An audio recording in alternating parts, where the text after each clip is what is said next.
না স্যার, শুনুন না স্যার, আমাকে শুনুন স্যার, রাস্তাবেলা গাছ তুলে থাকবো স্যার, রাস্তা ব্লকে দেবো না স্যার। দাঁড়িয়ে ছিল ওই প্রবলেম নেই, লাইটের পাওয়ারে দেখতে পারি নাই, হালকা কোনাটা টাচ गाड़ी में लग गया ক্ষয় ক্ষতি কিছু হইছে কি ক্ষয় ক্ষতি কিছু হইছে আপনার গাড়ি গাড়ি কে চালাইতেছেন আচ্ছা কি মানে কি লাগছে কিসের সাথে এই গাছটা সামনে হালা ছিল এদিকে नंबर से एक मैनेजर को फोन किया কি আছে মাল এমনিতে গাড়ি ये जो डाल है ना কই থেকে আইছেন এটা আছে মাধববাড়ি মানে কোনখানে যাইতেছিলেন এই ইন্দ্রনগরে আচ্ছা ব্যথা পাইছে কেউ না না কিছু কেউ কোনো ক্ষয়ক্ষতি হচ্ছে না খালি মাঝখানে পড়ে গেছে খালি আপনার নাম লোড আছে না না ওভারলোড না গাড়িতে আমরা আপনার নাম নজরুল ইসলাম কোনখার গাড়িটা গাড়ি তো এখান থেকে চলে মাধববাড়ি থেকে চলে আচ্ছা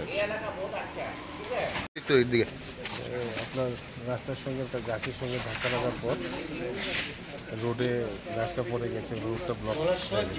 আমরা চেষ্টা করছি electric department, fire service plus police সবাই মিলে, লোকাল এলাকাবাসী সবাই মিলে চেষ্টা করছে এটা দ্রুত এটা ক্লিয়ার করার জন্য। প্রাথমিক তদন্তে কীভাবে বুঝছি গাছটা কীভাবে ভেঙে পড়লো এটা জিজ্ঞাসা করা হচ্ছে, দেখাতে যাচ্ছে আপনাদের সামনে যে ট্রাকটার সঙ্গে ধাক্কা, ট্রাকটা ওই টেলিফোন বুথের সঙ্গে ধাক্কা খাওয়ার পর সঙ্গে সঙ্গে আপনার পাশে ছিল গাছ, গাছটার সঙ্গে আপনার গাছের একটা ডালের সঙ্গে ওটা লাগে, তারপর পরে যায়। এটা কি বহুদিন পুরনো গাছ ছিল? বহুদিন পুরনো গাছ বলতে এটা তো গাছটা দেখাই যাচ্ছে, এটা তো গাড়ির চালক কি আছে, মানে গাড়িতে ছিল না? যেমনি কারেন্টের যে মানে ইলেকট্রিক ডিপার্টমেন্টের তারা তো খুব দ্রুততার সঙ্গে এসে এখানে ইলেকট্রিসিটি রেস্টোর করছে। এমনিতে কেউ আহতর কোনো খবর পেয়েছেন? কেউ আহত হয়েছে?